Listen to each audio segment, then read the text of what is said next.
Genesis dog, Genesis dog, Genesis dog, Genesis dog, Genesis dog, Genesis dog. What Nintendo cats?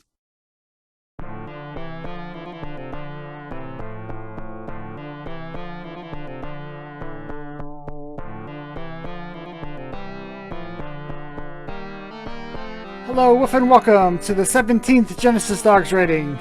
Today we'll be talking about the Immortal.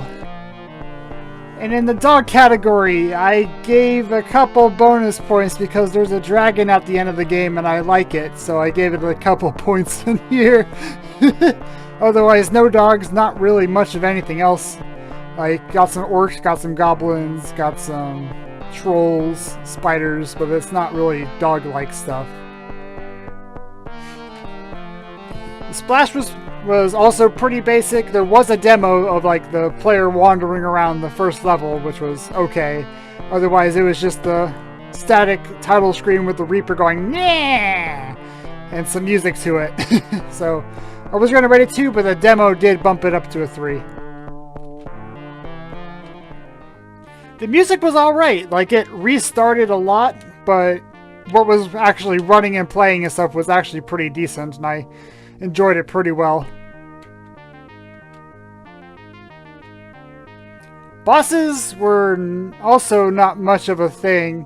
Like the final encounter with the dragon and the evil wizard, it was mostly like a scripted magic event where you had to use certain spells at certain times, but it did turn out to be kind of fun once you figured out what you needed to do, but the figuring it out part was the hard part.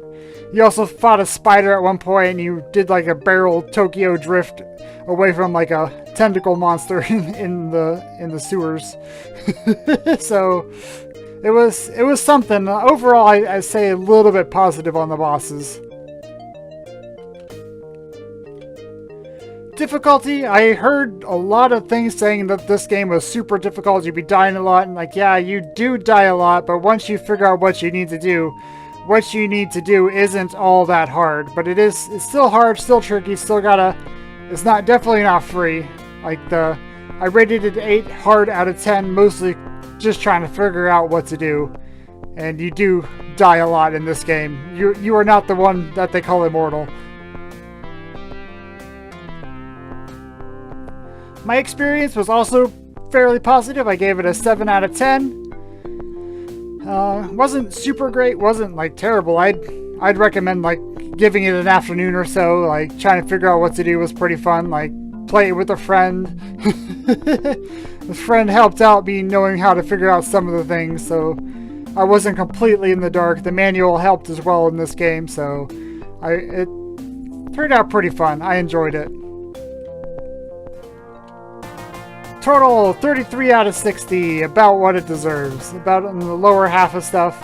But like I'd still say give it a shot. Like, it wasn't super great. It's better than some of these others on the list. Like, it is better than the Death and Return of Superman and some of the, like, the Fairy Tale Adventure for sure, which is like another dungeon crawler game.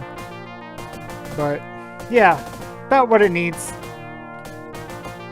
Ooh, here's the wheel and it spins! What are we getting this time? The wheel likes the games. The Duel Test Drive 2. It's a racing game. I think. And coming up next, The Duel Test Drive 2. It's a racing game. I think it's a first-person racing game, which I think is going to be fairly interesting to try playing. I'm looking forward to this one. And the wheel! Current letter is T, so all these games on this wheel start with the letter T. And $1, and I'll increase the wedge of any of these so it has a better chance of landing on it. $5, I'll add any of these games directly to the queue and I'll play it after the next game. And $10, any game can go on the queue, and that's copy.com/GenesisDogs. Thank y'all for joining me again, and I'll woof y'all later. Woof woof.